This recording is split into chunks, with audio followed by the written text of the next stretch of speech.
तो कहानी में अब तक हमने देखा कि यांग काई नाम का एक लड़का लिंग ज़ियाओ पवेलियन में डिसेबल बनने के लिए एंट्री लेता है, लेकिन उसके पास बॉडी स्ट्रेंथ या कल्टीवेशन की पावर नहीं थी। इस वजह से उसे सिलेक्ट नहीं किया जाता। हालांकि किसी भी तरह से वो वहाँ का डिसेबल बना था, इसलिए वहाँ के मास्टर उसे 3 साल का समय देते हैं अपनी बॉडी टेम्पर्ड स्टेज के 3rd लेवल तक पहुँचने का। अब 3 साल खत्म होने वाले थे, लेकिन यांग काई ने बिल्कुल भी प्रोग्रेस नहीं की थी। वो इस बीच बड़े और सीनियर डिसेबल से फाइट जरूर करता था, लेकिन इससे उसे कोई फायदा नहीं हो रहा था। हालांकि इस तरह की एक फाइट के बाद जब रात को वो सो रहा था, तभी उसके चेहरे से निकलने वाला ब्लड उसके तकिए पर जाकर गिरता है और बाद में उसे पता चलता है कि वो तकिया जिसे वह मामूली पत्थर समझता था, वो असल में एक सीक्रेट टेक्निक है। और इस तरह के स्टोन्स को सोल स्टोन कहा जाता है, जो कि खुद को नीचे में ढाल लेती है, जिससे कि किसी को उसकी लोकेशन का पता न चल सके। उस स्टोन के चलते यांग काई एक दूसरे रियलम में पहुंच चुका था, जहां यांग काई की मुलाकात गोल्डन स्केलेटन से होती है। गोल्डन स्केलेटन यांग काई की बॉडी पर काबू करना चाहता था, लेकिन यांग काई हार नहीं मानता है। इस वजह से गोल्डन स्केलेटन जबरदस्ती उसकी बॉडी को अपना नहीं बना पाता और बाद में उसे गोल्डन स्केलेटन की ये एनर्जी वो सोल स्टोन एब्सॉर्ब कर लेता है, जिसे यांग काई को एक टेक्निक मिल चुकी थी जिसे वो परफॉर्म भी कर सकता है। साथ ही यहाँ उसकी बॉडी स्ट्रेंथ भी बढ़ चुकी है। वैसे पिछले पार्ट के लास्ट में यांग काई मार्केट आया हुआ था अपने लिए कुछ चावल खरीदने। वैसे अब जब वो चावल लेकर वापस लौटने वाला था, तभी इतने में वहाँ 2 लोग आकर शॉप ओनर पर चिल्लाने लगते हैं और कहते हैं कि तुम्हारे चावलों में कुछ मिला हुआ था। मेरे भाई ने जब वो चावल खाए तो उसकी तबीयत खराब हो गई। वो साफ साफ झूठ कह रहे थे, लेकिन फिर भी शॉप ओनर उन्हें कॉम्पनसेशन के तौर पर पैसे देने को तैयार थे, लेकिन वो दोनों नहीं मानते। इतने में ही वहाँ वो लड़का आ जाता है जिसकी मुलाकात यांग काई से कंट्रीब्यूशन हॉल के बाहर हुई थी। अभी उस लड़के के यहाँ आते ही वो दोनों आदमी थोड़ा डरा हुआ बिहेव कर रहे थे। यांग काई ये देखते ही समझ जाता है कि जरूर वो लड़का ही इन्हें यहाँ जानबूझकर लाया है, जिससे वो शॉप ओनर की फैमिली में अपना एक अच्छा इमेज बना सके, क्योंकि वो शॉप ओनर की लड़की यूनर को लाइक करता है। वैसे अभी इस पार्ट की स्टार्टिंग भी इसी आगे से होती है। अभी वो डिसाइबल लड़का जिसका नाम सुमो है, वो यहाँ उन दोनों आदमियों से कह रहा था कि अच्छा तो यहाँ के चावल खाकर तुम्हारी तबीयत खराब हो गई।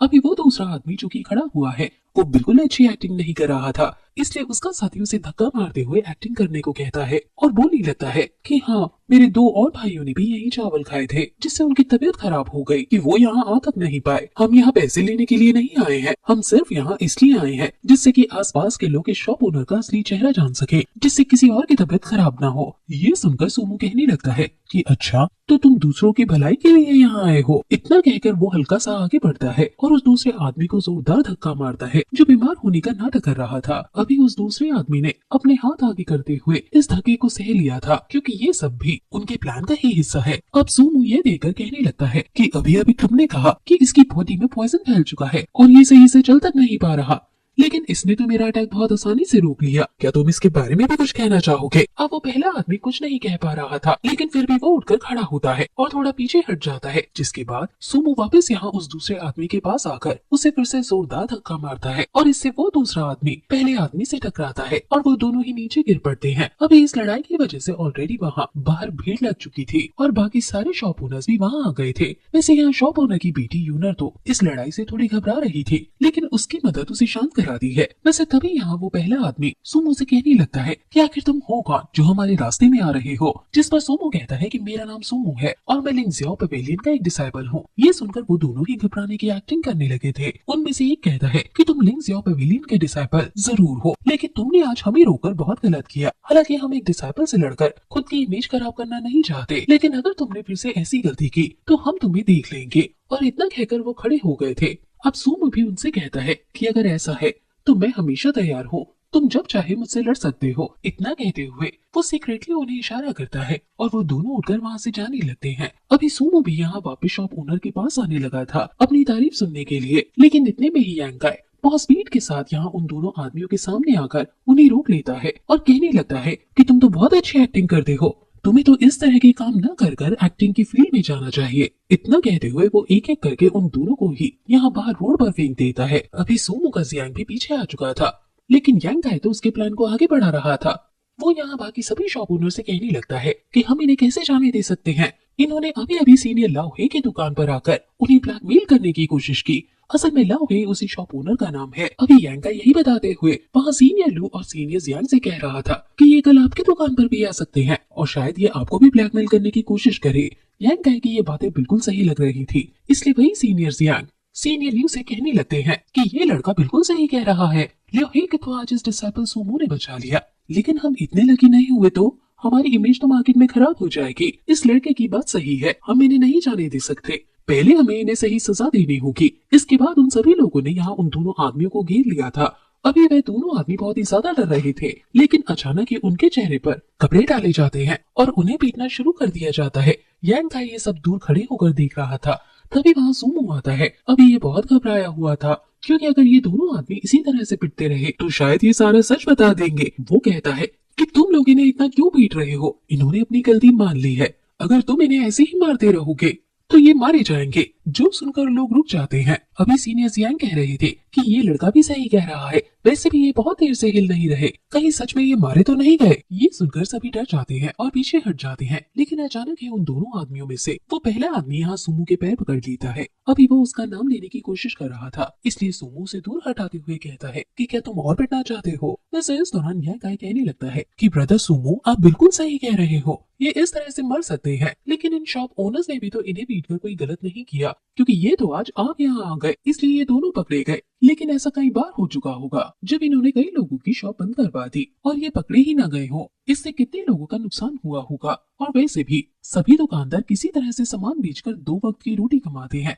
इन लोगों ने बहुत गलत काम किए हैं, इसलिए अगर आज ये मारे भी जाते हैं तो इससे उन बाकी शॉप ओनर्स के साथ न्याय होगा जिनकी दुकान इन्होंने बंद करवाई है। अभी ये सुनने के बाद वो बाकी सारे शॉप ओनर्स भी यांग काई की बात से एग्री कर रहे थे, क्योंकि उन्हें भी लग रहा था कि यांग काई सही कह रहा है। कल को ये हमारी दुकान पर आएंगे और लोगों ने इन पर भरोसा कर लिया तो हम तो पूरी तरह से लुट जाएंगे। यांग काई भी यही चीज समझाता है कि अगर अभी ब्रदर सुमो न आते तो सीनियर लाओ की दुकान तो बंद ही हो जाती। अभी इस चीज से सुमो बहुत घबराया हुआ था, क्योंकि उसे समझ नहीं आ रहा था कि वो क्या करे। अभी यांग काई कह पड़ता है कि आप ही तो लिंग ज़ियाओ पवेलियन के डिसाइपल हो, आपको तो खुद इन्हें सजा देनी चाहिए, इसके लिए मास्टर्स भी आपकी तारीफ करेंगे। मैं तो कहता हूँ कि आप एक ही हिट में इन्हें खत्म कर दो। ये सुनकर वो दोनों ही आदमी डर जाते हैं। हालांकि सुमो ऐसा नहीं कर सकता, वो अभी बहुत ज्यादा घबराया हुआ था। वो कहता है कि मैं इन्हें कैसे मार सकता हूँ, अगर तुम न्याय करना चाहते हो तो तुम ही इन्हें मार दो, तुम भी तो लिंग ज़ियाओ पवेलियन के डिसाइपल हो। जो सुनकर यांग काई कहता है कि आप कैसी बात कर रहे हो, आप मुझसे ज्यादा ताकतवर हो, अगर आप एक अटैक में इन्हें मार दोगे तो इन्हें कम तकलीफ होगी। यांग काई अभी ऐसी बातें इसलिए कर रहा था जिससे वो दोनों आदमी भी घबरा जाए, लेकिन सुमो तो उन पर हमला नहीं कर सकता, वरना वो दोनों आदमी उसका नाम ले लेंगे। तभी यांग काई कहने लगता है कि मैं देख रहा हूँ कि आप इन्हें शुरू से बचा रही हो, कहीं ऐसा तो नहीं कि आप इन्हें जानते हो। और एक बात तो मैं पूछना ही भूल गया, आपका यूनिकॉर्न डिजाइन वाला वो बैग उनके पास क्या कर रहा है।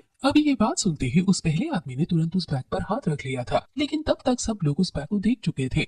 अब यहाँ सुमो की टेंशन और ज्यादा बढ़ जाती है, लेकिन तभी उसे एक आइडिया आता है। वो कहता है कि मैं यही मार्केट से गुजर रहा था, तभी ये बैग मेरे पास से गायब हो गया, जरूर इन्होंने ही ये बैग चुराया था। अभी यांग काई के चेहरे को देखकर लग रहा था कि उसे सुमो की बातों पर बिल्कुल भरोसा नहीं है, इसलिए सुमो उससे कहने लगता है कि तुम्हें क्या हुआ, क्या तुम्हें मेरी बात सच नहीं लग रही। इतने में ही वहाँ अंदर से लाओ के बाहर आते हैं। वो यांग काई से कहने लगते हैं कि आगे तुम कहना क्या चाहते हो, जिस पर यांग काई कहता है कि मैं कुछ नहीं कहना चाहता, मैं तो सिर्फ इतना बता रहा हूँ कि इन लोगों ने पहले तो सिर्फ दूसरी शॉप ओनर्स को ब्लैकमेल करने की कोशिश की, लेकिन अब तो पता चल रहा है कि ये लोगों का सामान भी चोरी करते हैं। ये सच में सजा के लायक है, इन्हें सजा मिलनी चाहिए। मैं तो बस अभी ये नहीं समझ पा रहा कि आखिर ब्रदर सुमो इन्हें सजा क्यों नहीं देना चाहते। अब ये सुनकर सुमो कहने लगता है कि कौन कह रहा है कि मैं इन्हें सजा नहीं देना चाहता, इन लोगों ने गलती की है, जिस चीज की सजा इन्हें मिलनी चाहिए। इतना कहकर वो हड़बड़ाकर आगे आ रहा था। अब ये देखने के बाद उन दोनों आदमियों को लगता है कि शायद सुमो उन पर हमला करेगा, इसलिए उनमें से वो पहला आदमी गुस्से में खड़ा हो जाता है, क्योंकि उसे सिर्फ एक्टिंग करने के पैसे मिले थे,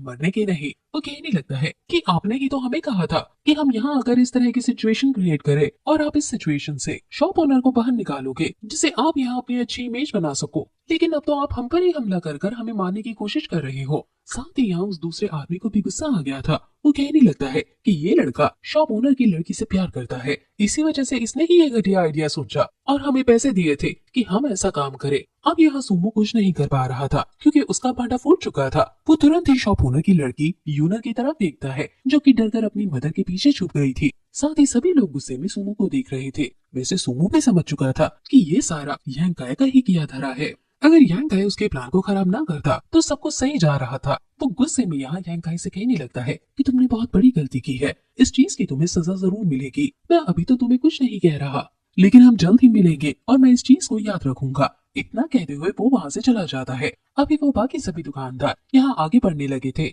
इससे वो दोनों आदमी डर जाते हैं कि कहीं उनकी और पिटाई तो नहीं होने वाली। लेकिन वो सारे दुकानदार अभी यांग काई की तारीफ करते हुए आगे बढ़ रहे थे। इससे उन दोनों आदमियों को भी मौका मिल जाता है और वो नीचे रेंगते हुए वहाँ से भाग जाते हैं। वैसे अब कुछ देर तक यहाँ यांग काई की तारीफ होती है, जिसके बाद वो बाकी सारे शॉप ओनर्स चले गए थे। वैसे अब लव है जिनकी वो राइस शॉप है, वो यांग काई को एक बास्केट लाकर देते हैं जिसमें वेजिटेबल्स रखी हुई थी। ये वो थैंक यू कहने के लिए उसे दे रहे थे, लेकिन यांग काई कहता है कि नहीं, मुझे ये नहीं चाहिए, मैंने किसी चीज के लालच में आपकी मदद नहीं की है। और दूसरी चीज, मैं इन वेजिटेबल्स का करूंगा भी क्या, मैं तो वहाँ माउंटेन पर अकेला रहता हूँ और मुझे ये सब बनाना भी नहीं आता।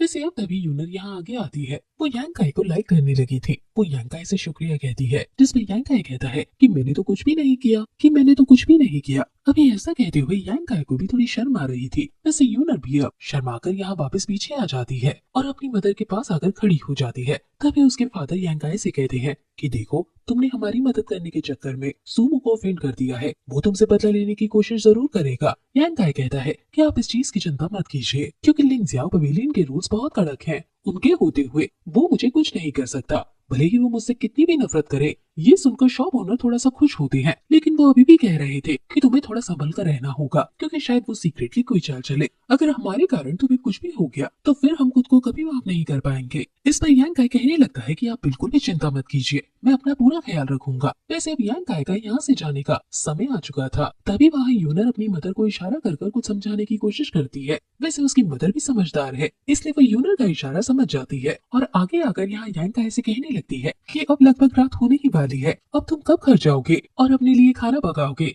इससे अच्छा तुम हमारे साथ ही आज डिनर कर लो। ये सुनने के बाद अभी यांग काई भी थोड़ा सा हैरान था, क्योंकि उसके लिए ये सब अनएक्सपेक्टेड था। तभी यहाँ वो यूनर की तरफ देखता है जो शर्मा रही थी। इससे वो थोड़ा थोड़ा समझ गया था। हालांकि अभी यहाँ यूनर के पेरेंट्स भी यांग काई को ही देख रहे थे, पर अचानक यांग काई कहता है कि नहीं, मुझे अभी अभी याद आया कि मैंने अपना शाम का काम खत्म ही नहीं किया है। अगर मैं वो काम नहीं करूंगा तो शायद मास्टर से मुझे डांट पड़े, इसलिए मुझे जाना होगा। इतना कहकर वो वहाँ से जाने लगा था। तभी उसे याद आता है कि उसने अपना राइस बैग तो लिया ही नहीं, इसलिए वो तुरंत पीछे मुड़ता है। वहाँ यूनर बैग लेकर खड़ी थी। यांग काई उससे वो बैग ले लेता है और तुरंत वहाँ से चला जाता है। वैसे तो यूनर इस चीज से थोड़ा दुखी हो गई थी, लेकिन यांग काई के हिसाब से अभी उसके लिए यही सही है, क्योंकि अभी वो इतना स्ट्रॉन्ग नहीं हुआ कि खुद के साथ साथ किसी दूसरे का भी ख्याल रख सके। हालांकि इसके बाद ये पार्ट यहीं पर खत्म हो जाता है। वैसे डिस्क्रिप्शन में हमने हमारे व्हाट्सएप चैनल की लिंक दी है, उसे जरूर से फॉलो कर लीजिएगा, क्योंकि वहाँ पर भी हम इस तरह की कुछ नई सीरीज के अपडेट्स और साथ ही कुछ ऐसी सीरीज जो हम यूट्यूब पर अपलोड नहीं कर सकते, उनकी लिंक देते रहते हैं।